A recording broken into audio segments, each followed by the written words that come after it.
the second category of cyber crimes, and this is committed against almost all types of assets. Some of the important cyber crimes that takes place against this category are intellectual asset crimes, then cyber squatting, then cyber vandalism, cyber extortion, the famous malware, botnet malware, computer sabotage, data diddling, virus transmission, hacking PC system, cyber trespassing, internet time thefts, and finally the theft of FTP passwords, in other words, file transfer protocol passwords.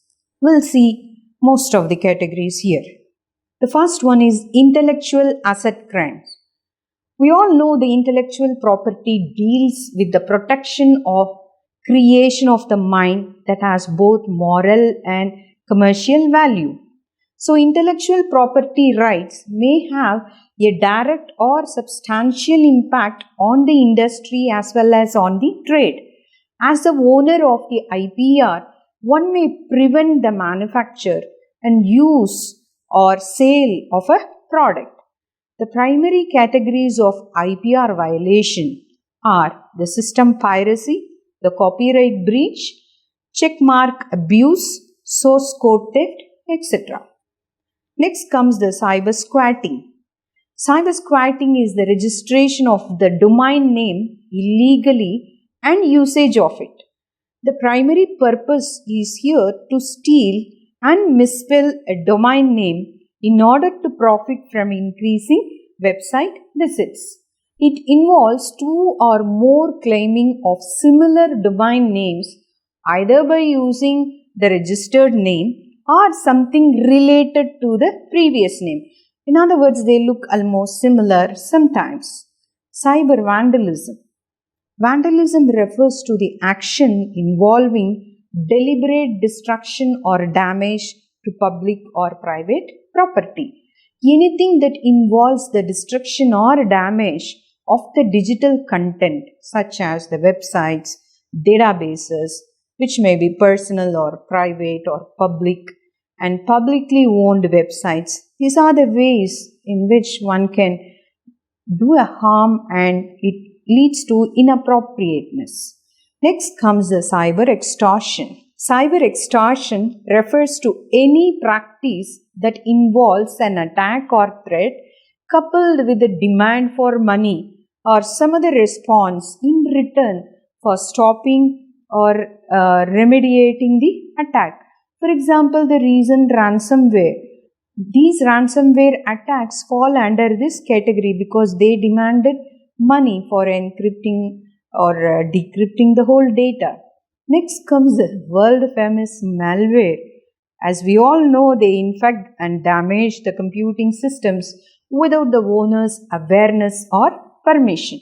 Then what is the botnet malware? Botnet refers to a group of computers connected in a coordinated fashion for malicious purposes. So each individual computer in a botnet is known as a bot, which from a network of computers controlled basically by a third party to transmit malware, spam, and sometimes even to launch specific cyber attacks.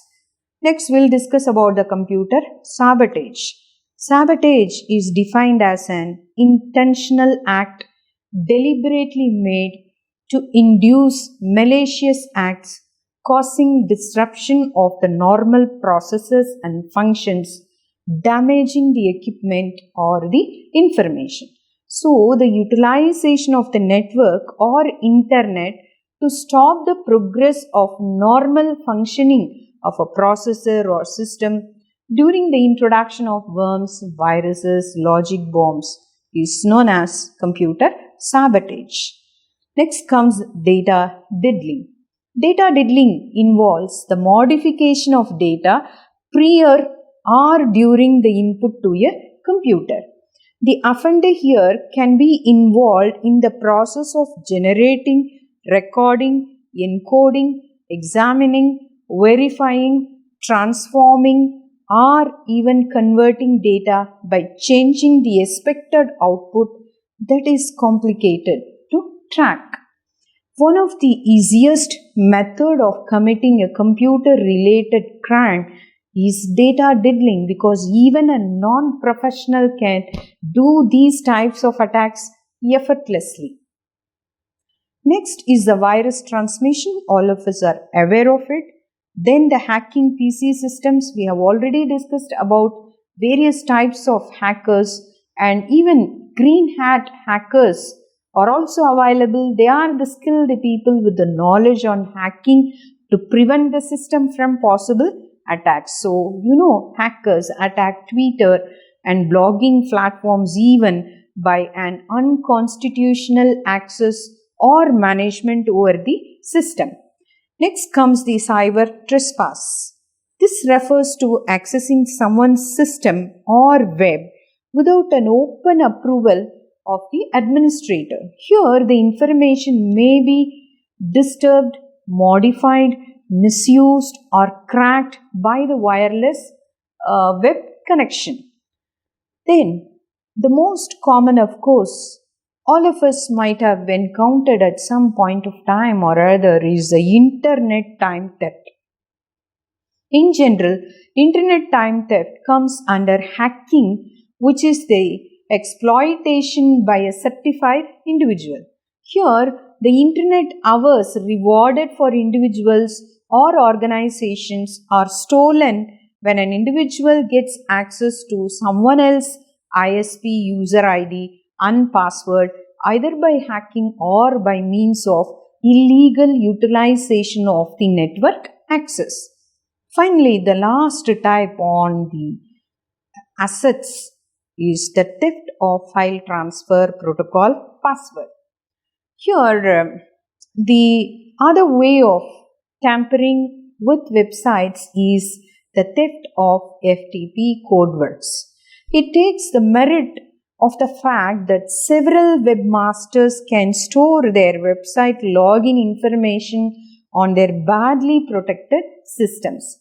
So, the victim systems is searched for identifying FTP login information, and such information are relayed to his own remote system, after which the website is logged by them through the system, modifying the web pages based on their requirements. So, these are some of the common attacks on the assets.